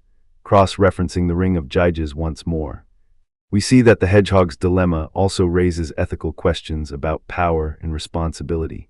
If a hedgehog possessed a magical ability to render its spines harmless, would it be obligated to share that gift, or would it retain the spines as a form of self-preservation? The ring's invisibility parallels the hedgehog's hidden vulnerability. Both invite us to consider whether moral action depends on external conditions or on an internal commitment to the good. In the Stoic tradition, virtue is the only true good independent of circumstance. In the existentialist tradition, authenticity demands that we own our choices, even when the stakes involve pain. In Zen, the question dissolves. The hedgehog's spines and the desire to avoid pain are both empty of inherent existence, and thus the moral urgency shifts to realizing the emptiness of the dilemma itself. Turning now to the Four Noble Truths. The first truth acknowledges that suffering is universal. The hedgehog's pain, whether inflicted or received, is an embodiment of this truth. The second truth identifies attachment here, the attachment to closeness without the acceptance of potential hurt as the root cause.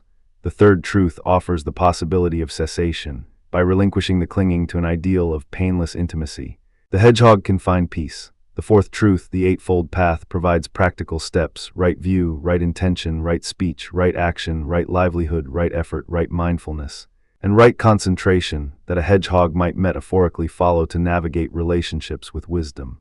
By integrating these steps, the hedgehog transforms the dilemma from a source of dread into a guide for ethical living. Let us not overlook the subtle influence of language in shaping the dilemma. The German term Stacheldraht, literally barbed wire, conjures images of confinement and danger, reinforcing the notion that closeness is fraught with peril. In Japanese, the word hari, Chinese letter for spine, carries a nuance of precision, suggesting that each point is deliberate, not random. These linguistic choices color our perception of the hedgehog's spines and thereby affect how we conceptualize the problem. Philosophers, aware of this, often stress the need to examine the terms we use. Heidegger famously warned, "Language is the house of being." When we reframe the hedgehog's spines as points of connection rather than points of injury, we may begin to see a different set of possibilities. The modern philosopher Slavoj Žižek, in his playful analysis of pop culture, likens the hedgehog's dilemma to the relationship between the subject and the symbolic order. He writes, "The hedgehog cannot escape the law of the spines, just as the subject cannot escape the law of the symbolic." For Žižek, the spines represent the symbolic structures, language, law, norms that both protect and constrain us. The hedgehog's attempt to find intimacy becomes a struggle to negotiate these structures without being consumed by them. This perspective adds a psychoanalytic dimension to our discussion, suggesting that the hedgehog's spines are not merely physical, but also represent the unconscious defenses that shape our interpersonal world. In the realm of environmental ethics, the Hedgehog's Dilemma offers a metaphor for humanity's relationship with the natural world. We desire to live in harmony with ecosystems, yet our industrial spines, technologies, consumption patterns often cause harm. An existentialist might argue that we must confront the anxiety of ecological responsibility and act authentically toward the planet. A Stoic would counsel temperance and the cultivation of inner virtue that respects nature's order. A Zen practitioner would see the interdependence of all beings, recognizing that the hedgehog's spines and the earth's soil are part of a single, unfolding process. This ecological reading underscores that the dilemma extends beyond interpersonal relations to the broader web of life. Returning to the hedgehog's own experience, we can imagine a scenario in which two hedgehogs, after many cautious approaches, discover a new mode of contact. They press their backs together, allowing the spines to interlock without penetrating. This configuration creates a shared warmth while minimizing injury, a biological solution that mirrors philosophical synthesis. The existentialist sees this as a conscious project of authentic co-creation. The Stoic views it as a rational adaptation that aligns with nature's law. The Zen master perceives it as the spontaneous arising of mu, a moment where form and emptiness converge. The hedgehogs, in this imagined tableau, embody the possibility that the paradox can be transcended through creative reimagining. Let us now contemplate a personal anecdote that many listeners may recognize. Imagine a close friendship that begins in childhood, where two people share secrets, laughter, and dreams. As adulthood arrives, differences emerge: political views, lifestyle choices, personal ambitions. The spines of each friend, once invisible, become apparent. The fear of hurting the other leads to a cautious distance, yet the longing for the original intimacy pulls them back. This lived experience mirrors the hedgehog's dilemma, and it invites us to ask, can we, like the hedgehogs, find a posture that honors both the need for closeness and the reality of difference? An existential answer would be to own the risk, to choose to be vulnerable despite the possible pain. A Stoic answer would be to maintain inner equilibrium, accepting whatever outcome without being swayed by fear. A Zen answer would be to observe the ebb and flow of the relationship without clinging to a fixed identity, allowing the moment to unfold naturally. In this way, the hedgehog's dilemma becomes a practical guide for navigating the complexities of human bonds. The philosophical cross-currents we have traced, existentialism, Stoicism, Zen, do not exist in isolation. They intersect, borrow, and sometimes contradict each other, creating a rich tapestry of thought. Heidegger's notion of thrownness resonates with the Buddhist concept of samsara, both acknowledging that we are situated in a world not of our own making. Sartre's emphasis on freedom aligns with the Stoic idea that virtue is within our power, even as the Stoics stress acceptance of external events. Zen's focus on emptiness complements the existentialist's call to confront the absurd, each urging us to see beyond surface appearances. By holding these traditions in dialogue, we gain a more nuanced appreciation of the hedgehog's dilemma, seeing it not as a problem to be solved, but as a mirror reflecting the deeper currents of human existence. In concluding this exploration, consider the words of Marcus Aurelius once more: the impediment to action advances us.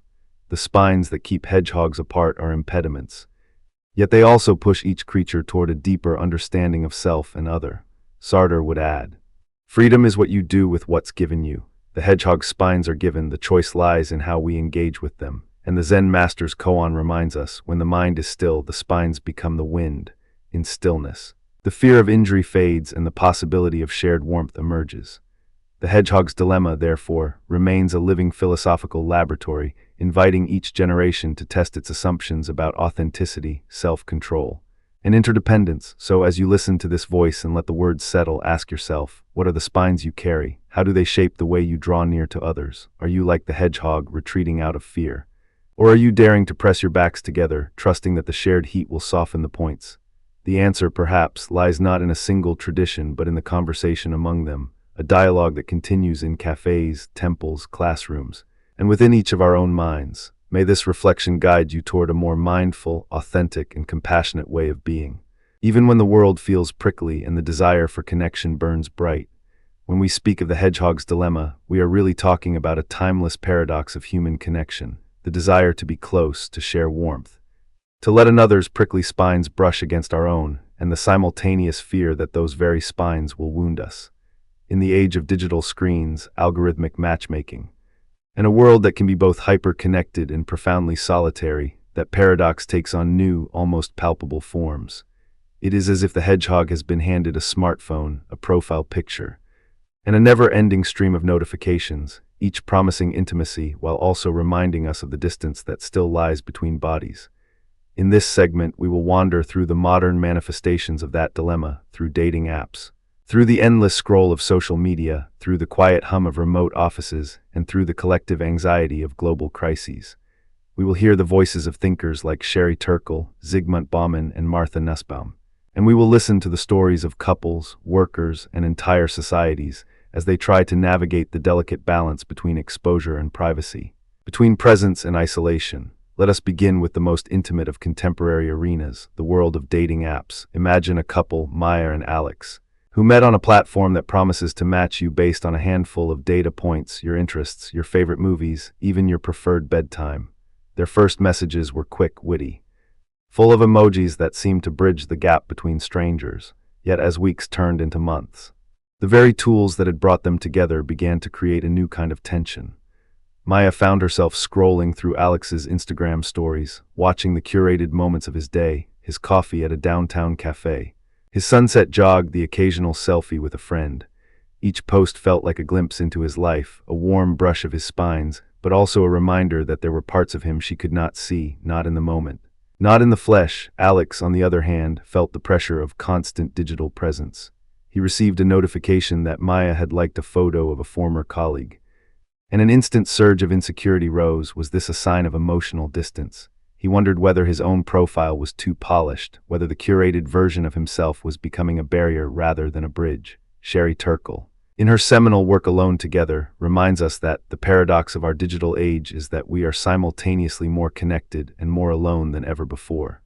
She writes, "We have become accustomed to a new intimacy, one that is mediated, fragmented, and in many ways less vulnerable." For Maya and Alex, the digital intimacy they share is mediated by likes, by read receipts, by the subtle algorithmic suggestion that a new match might be a better fit. Their spines, those inevitable imperfections, the doubts, the histories, are filtered through a screen that smooths over the jagged edges, yet also amplifies the fear of being seen too fully. When Maya asks Alex to turn off his location sharing for a weekend, hoping to reclaim a private space, Alex hesitates. He worries that the lack of digital trace might be interpreted as withdrawal, a prick that could wound the budding trust they have built. Their conversation becomes a negotiation of exposure, how much of themselves to reveal, how much to keep hidden, how much to let the digital veil linger.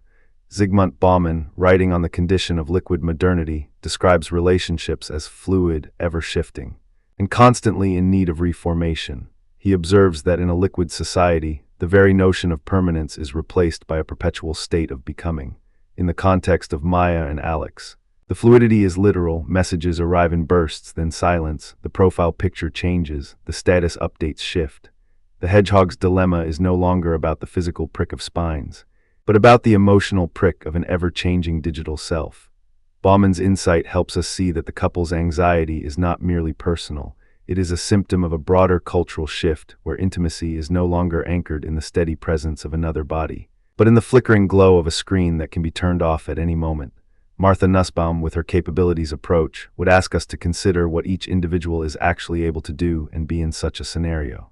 She writes, "Human flourishing requires not only the presence of basic capabilities, but also the ability to exercise them in environments that respect dignity." For Maya, the capability of affiliation, the ability to form meaningful bonds, is mediated by a platform that commodifies affection. For Alex, the capability of bodily integrity is threatened not by physical harm, but by the intrusion of a digital gaze that never truly rests. Their hedgehog spines are not just emotional, they are also political, shaped by the design choices of the platforms that profit from our desire to be seen. The hedgehog's dilemma also surfaces powerfully in the broader landscape of social media. Let us travel back to the early 2000s, to the rise of MySpace, a platform that for a brief moment seemed to promise a new kind of communal intimacy. MySpace allowed users to customize their pages with music, background images, and personal blogs, a digital hearth where friends could gather, share, and listen. It was a place where the hedgehog could, in theory, lay down its spines and let others see the true texture of its quills. Yet what emerged was a paradoxical mixture of exposure and concealment. users would post heartfelt lyrics. Yet hide behind pseudonyms, they would share photographs. Yet filter them to hide imperfections. The platform became a stage where the performance of closeness often masked an underlying fear of judgment. Mitchell Foucault's metaphor of the panopticon, originally a design for a prison where inmates are constantly visible to an unseen observer, offers a lens through which we can view MySpace and its descendants. In a panopticon, the possibility of being watched disciplines behavior, even when the watcher is absent. On MySpace, the ever-present friend list, the public comment section, and the ability for anyone to view a profile created a digital panopticon. Users altered their self-presentation, not merely for genuine connection, but for the knowledge that they could be observed at any moment. The hedgehog's spines, once a natural defense, became a performative element, carefully arranged to be seen, yet never fully revealed. The concept of social capital, popularized by Robert Putnam, further illuminates the tension.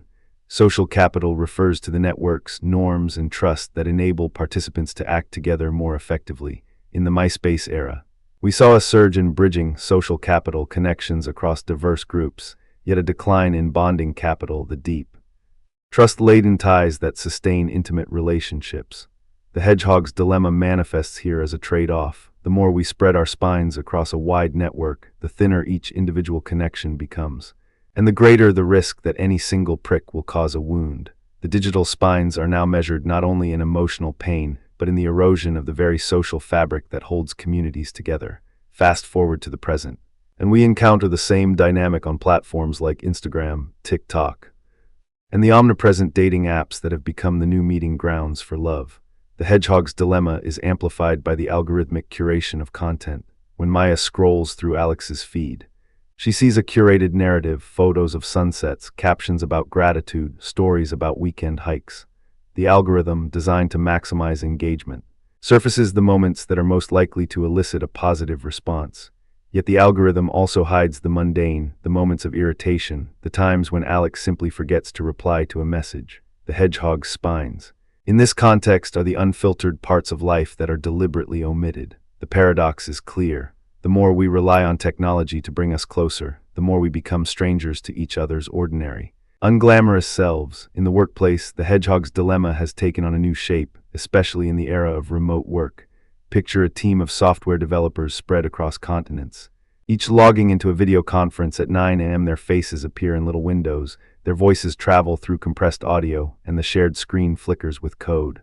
On the surface, they are together, connected by a digital thread that seems unbreakable. Yet beneath that veneer, many feel an acute sense of isolation. The hedgehog's spines, once a physical barrier, become a metaphor for the emotional distance that can grow even as the video feed remains on. Consider the experience of Priya, a remote worker in Bangalore, who joins a daily stand-up call with colleagues in San Francisco, Berlin, and Nairobi. She smiles, nods, and contributes a brief update. After the call, she feels a lingering emptiness, as if the conversation was a performance rather than a genuine exchange. The video call provides a visual cue, her colleagues' faces, but it does not convey the subtle cues of body language, the shared coffee break, the spontaneous hallway chat that can soften a harsh critique. Priya's spines are her professional insecurities, her fear that she is not contributing enough, that her voice will be lost in the digital noise. The overconnectedness of constant video meetings paradoxically deepens her sense of being alone. Sherry Turkle, in her later work Reclaiming Conversation, argues that the presence of others in a digital environment does not guarantee the presence of the self. She observes that video calls often become a stage for performance, where participants are conscious of being watched, and thus inhibit authentic expression.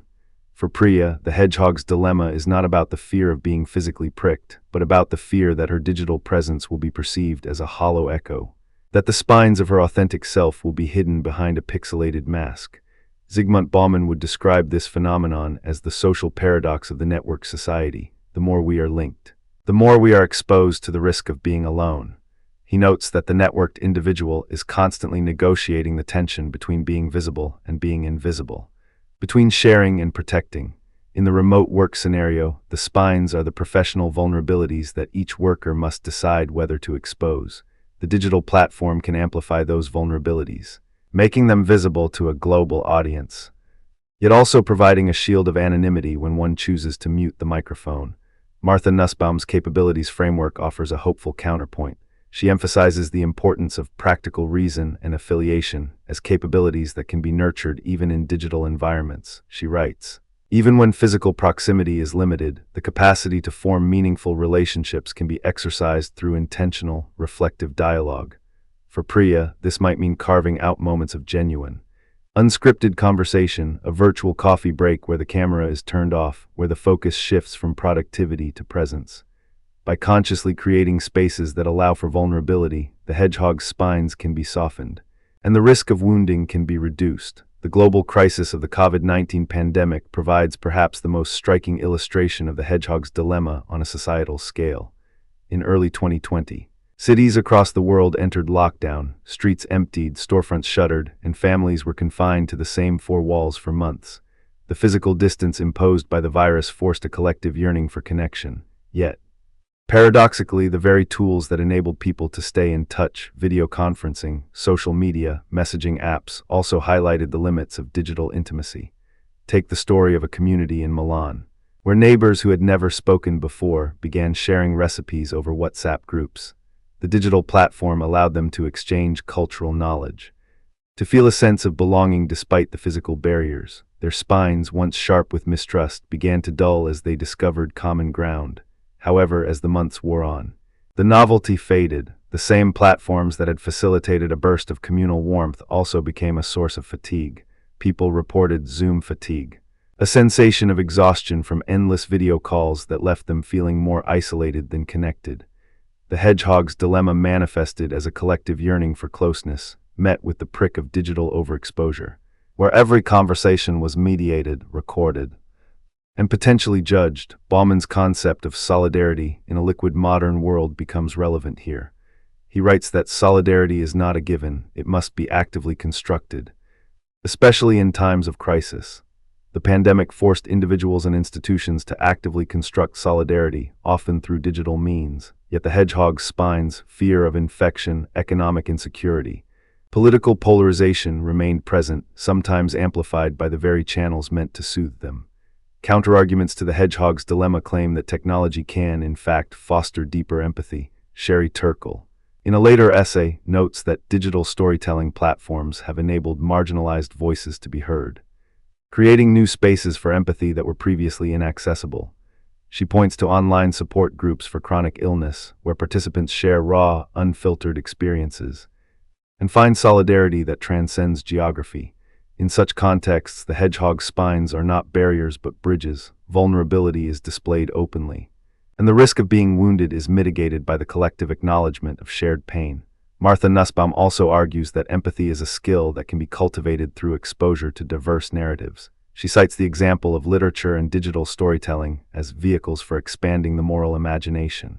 When individuals engage with stories from different cultures, they develop a capacity to recognize the humanity in others, even when those others are separated by screens. This suggests that technology, when used intentionally, can help us navigate the hedgehog's dilemma by providing a controlled environment for safe exposure, allowing us to test the limits of our spines without incurring real injury. Another counterargument focuses on collective action during crises, suggesting that humans can overcome the defensive posture implied by the hedgehog's dilemma. During the early months of the pandemic, we witnessed a surge in community-driven initiatives, neighborhood volunteers delivering groceries to the elderly, crowdsourced mask-making projects, and online fundraising for medical supplies. These actions demonstrate that, when faced with a common threat, people are willing to lower their spines, to expose themselves to vulnerability for the sake of collective well-being. The hedgehog's dilemma, then, is not an immutable law of human nature, but a condition that can be softened by shared purpose. The metaphor of the panopticon reappears when we consider surveillance capitalism. Modern platforms track every click, every pause, every heartbeat of a user's interaction, creating a digital record that can be used to predict and influence behavior. The awareness that one's data is constantly being observed can cause a self-censoring effect, a digital spine that prickles the user's willingness to be authentic. Yet, some scholars argue that this same data can be harnessed for social good, identifying patterns of mental health crises, for example, and prompting timely interventions. The hedgehog's spines, in this view, become data points that can be used to heal rather than harm, provided the architecture of the system is oriented toward empathy rather than exploitation. Social Capital, too, offers a nuanced perspective. Robert Putnam's analysis of bowling alone warned of declining civic engagement. But recent studies have shown that online platforms can generate new forms of bonding capital, especially among niche interest groups. For instance, a Discord server dedicated to indie game development can become a space where creators share code, critique each other's work, and celebrate successes. In such a setting, the hedgehog's spine's fear of judgment, fear of failure are mitigated by the community's explicit norms of support and constructive feedback. The digital environment, then, can be designed to lower the risk of wounding while preserving the desire for closeness. Returning to Maya and Alex, we can see how these broader ideas play out in their personal narrative. After months of navigating the tension between digital exposure and privacy, they decide to experiment with a digital detox weekend. They turn off notifications, hide their social media feeds, and spend the day together without screens. The experience is initially uncomfortable. Maya feels the prick of uncertainty. Alex feels the sting of being unobserved. Yet, as the afternoon unfolds, they discover that the absence of digital spines allows them to feel each other's presence more fully. They talk about their fears, their hopes, and even the small, mundane details that had been filtered out by algorithms. In this moment, the hedgehog's dilemma is softened, not eliminated but transformed. They learn that the spines can be managed, that proximity does not have to be mediated by a screen, and that privacy can coexist with intimacy when both partners consciously negotiate the boundaries. The remote worker Priya also finds a way to reshape her experience. She proposes a camera-off hour during her team's weekly meeting, encouraging participants to focus on listening rather than presenting.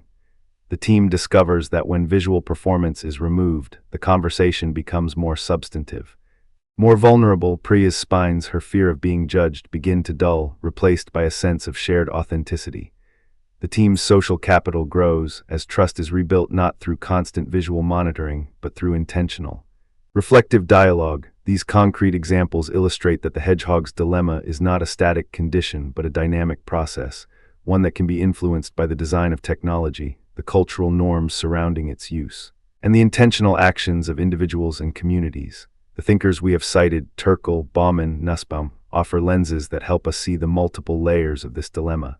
Turkle reminds us of the paradox of digital intimacy, Bauman of the fluidity and uncertainty of modern relationships, and Nussbaum of the capabilities that allow us to flourish even amid constraints.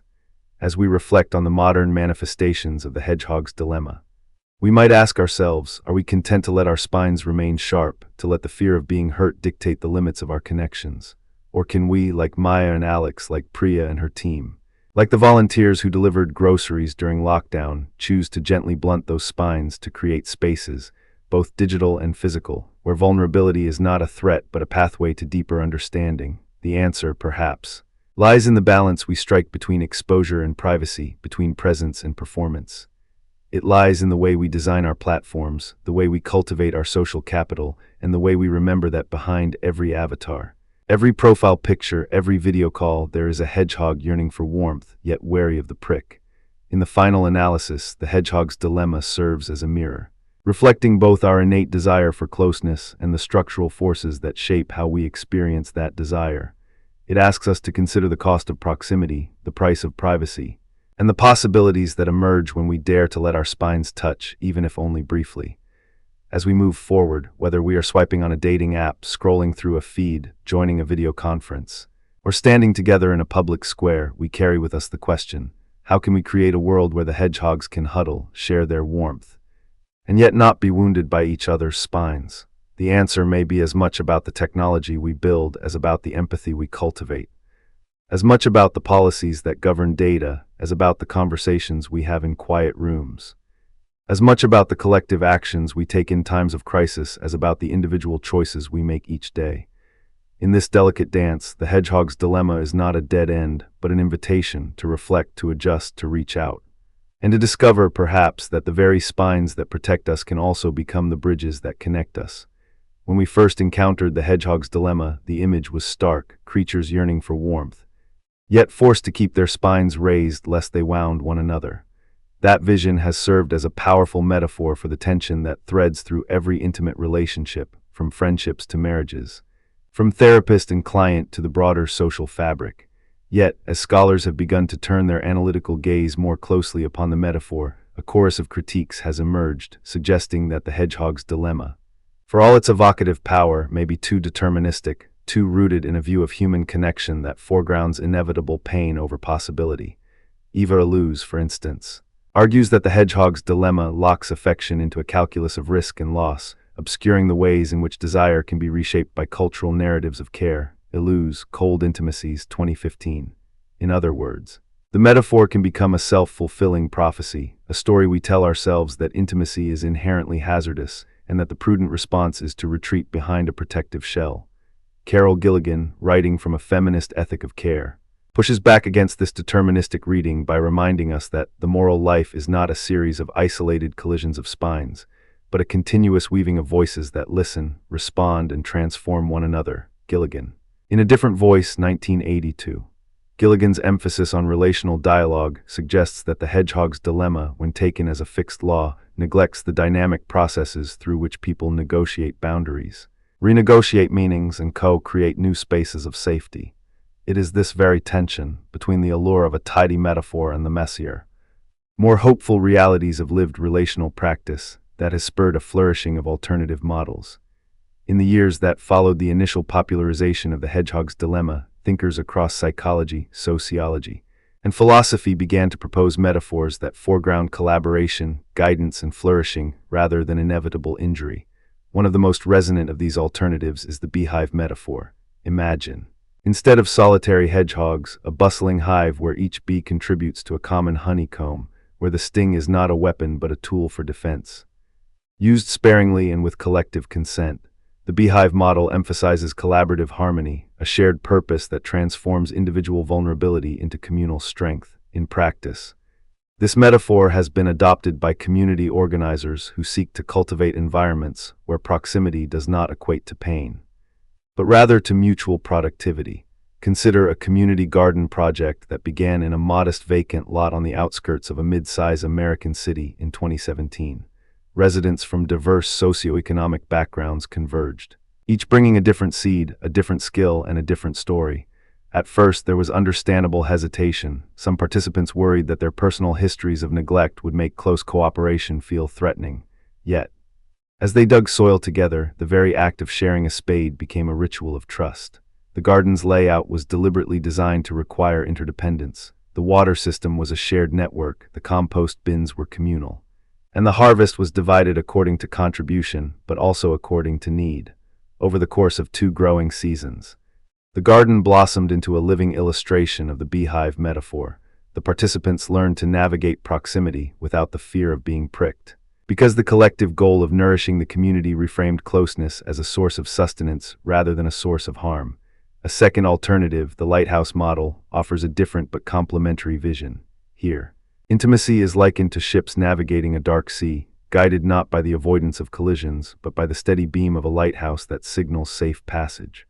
The lighthouse does not eliminate the possibility of stormy waters, rather, it provides a point of reference, a shared orientation that helps each vessel chart its course while respecting the autonomy of others. In therapeutic settings, this model has been operationalized to help clients develop a sense of guided intimacy, an internal compass that points toward healthy connection without demanding that they surrender their boundaries entirely. A therapeutic program in a metropolitan mental health clinic, launched in 2021, explicitly adopted the lighthouse metaphor to rebuild trust among survivors of relational trauma. Participants were invited to co-create a visual light map of their relational histories, marking places where the beam had been dimmed or broken, and then collaboratively designing practices, such as mindful breathing, reflective journaling, and mutual check-ins, that served as new, brighter lenses. Over the course of 12 weeks, many reported that the metaphor allowed them to see intimacy not as a minefield of hidden spikes, but as a navigable sea where the lighthouse's steady glow reminded them that they could approach others while still maintaining a protective distance when needed. The program's outcome measures indicated a statistically significant increase in perceived relational safety, suggesting that the lighthouse model can indeed reframe the calculus of risk that the hedgehog's dilemma seems to dictate. Positive psychology, with its emphasis on flourishing relationships, adds yet another layer to this evolving conversation. Martin Seligman and his colleagues have argued that well-being is not merely the absence of distress, but the presence of positive relational qualities, trust, gratitude, shared meaning that can be cultivated deliberately. In this framework, the Hedgehog's Dilemma is reinterpreted as a challenge to be overcome through intentional practices rather than an immutable law of nature. The PRMA model positive emotion, engagement, relationships, meaning. Accomplishment places relationships at its core, suggesting that the very act of nurturing connections can generate a positive feedback loop that mitigates the sting of hurt. When we view intimacy through the lens of flourishing, we begin to see the hedgehog's spines not as fixed barriers, but as adaptable features that can be softened through practices like gratitude journaling, compassionate communication, and shared rituals. Yet, even as these alternative metaphors gain traction, critics have not been silent. Eva Illouz, revisiting her earlier critique, warns that the beehive model may romanticize cooperation while glossing over the power dynamics that inevitably arise when individuals are required to contribute to a common good. She writes, "When the hive is presented as an egalitarian space, the invisible hierarchies of labor, voice, and reward can be concealed, allowing systemic inequities to persist under the guise of collective harmony." Illouz. The Rise of the Social in Social Media, 2020. In other words, the beehive's promise of collaborative closeness can become a veneer that masks exploitation, especially when the distribution of resources, be it honey, recognition, or emotional labor, is uneven. Carol Gilligan, too, raises a nuanced counterpoint. While she celebrates the relational ethic, she cautions that the lighthouse model, with its emphasis on guidance, may inadvertently reinforce paternalistic structures if the light is wielded by a single authority rather than co-created. She notes, "A beacon that shines from a single tower can become a tool of control if it dictates the direction of every ship without inviting input from the sailors themselves." Gilligan, Mapping the Moral Landscape. 1995. This observation invites us to consider how even well-intentioned metaphors can be co-opted by hierarchical forces, turning collaborative symbols into instruments of domination. These critiques, however, are not the final word. In response, proponents of the beehive and lighthouse models have offered counter-arguments that seek to preserve the optimism of their visions while acknowledging the reality of conflict. First, they argue that cooperative models do not deny the existence of conflict. Rather, they embed mechanisms for its constructive resolution.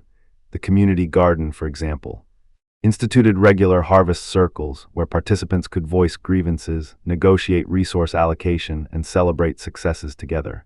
In doing so, the garden did not pretend that conflict was absent. It treated conflict as an integral part of the collaborative process, one that could be transformed into a catalyst for deeper trust.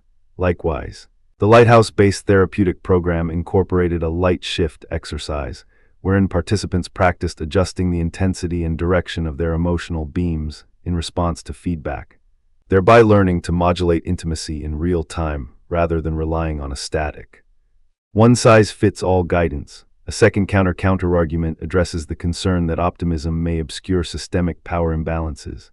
Advocates acknowledge this risk and propose a critical beehive approach that explicitly maps power structures within any collaborative setting. In the Garden Project, a power audit was conducted early on. Participants identified who held decision-making authority, who controlled access to tools, and who had historical ties to the land.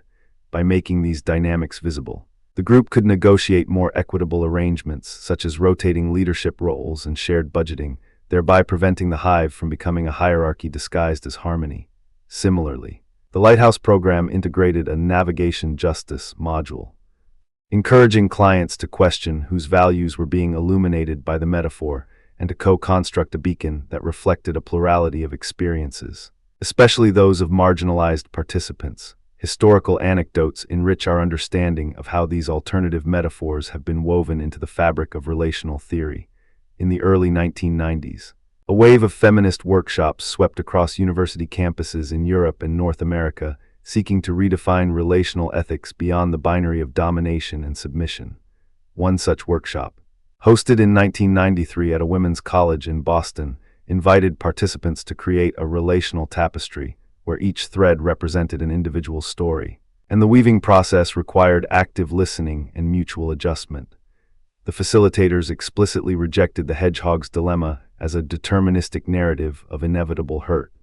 opting instead for a garden of interdependence metaphor that celebrated shared growth. The legacy of these workshops can be seen today in the way community-based interventions foreground co-creation and mutual accountability. Echoing the beehive's collaborative spirit, fast forward to the 2020s and we encounter a new frontier, AI-mediated counseling experiments that test novel intimacy frameworks. In 2022, a research team at a leading tech university launched an AI-driven platform called Beacon Talk. Designed to simulate the lighthouse model for couples therapy, the system used natural language processing to detect moments of relational tension and offered gentle, real-time prompts. Consider pausing, breathe, and ask your partner what they need right now, much like a lighthouse's flash guiding ships through fog. Preliminary findings suggested that participants felt a heightened sense of safety and agency, reporting that the AI's prompts helped them navigate difficult conversations without feeling judged. Yet, the study also revealed concerns about algorithmic bias. The AI tended to prioritize communication styles that aligned with dominant cultural norms, inadvertently marginalizing nonverbal or culturally specific expressions of intimacy. This tension underscores the necessity of integrating critical perspectives, like those of Alous and Gilligan, into the design of future digital tools, ensuring that the promise of guided intimacy does not become a new form of surveillance or control. These developments invite us to cross-reference the Hedgehog's Dilemma and its alternatives with broader philosophical traditions. Social contract theory, for instance, offers a lens through which we can examine the implicit agreements that underlie our metaphors of intimacy. Thomas Hobbes famously described life in the state of nature as solitary, poor, nasty, brutish, and short, a condition that necessitates a social contract to escape mutual harm. In a relational sense, the Hedgehog's Dilemma can be read as a micro-social contract. Each hedgehog agrees to keep a distance to avoid injury, sacrificing potential warmth for safety. The beehive metaphor, conversely, reimagines the contract as one of mutual benefit, where each participant consents to a shared risk in exchange for collective gain. The lighthouse model reframes the contract as a guided agreement, where the beacon serves as a mutually recognized authority that helps parties navigate the terms of engagement. By situating these metaphors within the tradition of social contract, we can better appreciate how they encode assumptions about consent, obligation, and the distribution of risk. In parallel, the emerging field of digital ethics of care pushes us to consider how technology reshapes the very conditions of intimacy. Scholars such as Virginia Eubanks and Sherry Turkle argue that digital platforms can both amplify care and exacerbate alienation, depending on how they are designed and deployed. When we embed the beehive or lighthouse metaphors into AI systems, we must ask, whose care are we coding, whose spines are we softening, and whose lights are we turning on? The answer requires a vigilant ethic of care that foregrounds transparency, inclusivity, and ongoing reflexivity. It also calls for an interdisciplinary dialogue that brings together philosophers, technologists, clinicians, and community members, a modern council that, in the spirit of the beehive, works together to ensure that the digital environment nurtures rather than pricks. Looking ahead, the future directions of the Hedgehog's Dilemma and its alternatives point toward an integrative, pluralistic approach. One promising avenue is the development of hybrid metaphors that combine the strengths of the beehive's collaboration, the lighthouse's guidance, and the flourishing focus of positive psychology. Imagine a garden lighthouse framework where the garden represents a shared ecosystem of growth, and the lighthouse provides a rotating beacon that highlights different stages of the growth cycle: seed planting, nurturing, harvest, and renewal. Such a model would allow participants to experience both the communal labor of tending to one another and the individualized guidance needed to navigate personal challenges. In practice, this could manifest as community-based programs that pair collective gardening projects with periodic reflective workshops led by trained facilitators who help participants articulate personal goals, celebrate milestones, and adjust their relational strategies. Another future direction lies in the institutionalization of relational ethics within policy. If we take the social contract analogy seriously, governments and organizations could embed relational safeguards into their statutes, mandating, for example, that workplaces adopt collaborative design principles that mirror the beehive's equitable distribution of tasks, or that public health initiatives incorporate lighthouse-style communication strategies to guide vulnerable populations through crises. The COVID-19 pandemic, with its forced physical distancing, revealed how essential clear, Compassionate guidance is for maintaining social cohesion. Policies that prioritize relational well-being rather than merely preventing harm could shift the societal narrative from one of risk avoidance to one of collective flourishing. Finally, we must remain attentive to the possibility that no single metaphor can capture the full complexity of human intimacy. The hedgehog's dilemma, the beehive, the lighthouse, and the flourishing paradigm each illuminate different facets of relational life, its risks, its collaborative potentials, its need for direction, and its capacity for growth. By holding these metaphors in a dialogic relationship, we resist the temptation to settle on a single, deterministic story. Instead, we cultivate a philosophical garden where multiple ideas can be planted, tended, and harvested, each offering its own flavor of insight. As Gilligan reminds us, our moral imagination is most powerful when it can entertain many stories at once, weaving them into a richer tapestry of care. In embracing that multiplicity, we move beyond the stark image of hedgehogs huddled apart, toward a vision of humanity that acknowledges vulnerability while also celebrating the myriad ways we can come together, spines softened, lights shining, honey sweet, and gardens thriving. Thus, the critiques, alternatives, and future directions surrounding the hedgehog's dilemma form a vibrant, ongoing conversation. They invite us to question deterministic narratives, to experiment with collaborative and guided models, to confront systemic inequities, and to harness technology responsibly. They call upon us to remember the lessons of feminist workshops in the 1990s, to learn from the AI-mediated experiments of the 2020s, and to draw upon the deep wells of social contract theory and digital ethics of care. In doing so, we honor the complexity of intimacy itself, a dance of distance and closeness, of risk and reward, of individual agency and collective responsibility. And as we continue this dance, may we do so with the humility to listen, the courage to innovate, and the compassion to ensure that every step brings us a little nearer to a world where connection is not a perilous gamble, but a shared journey toward flourishing.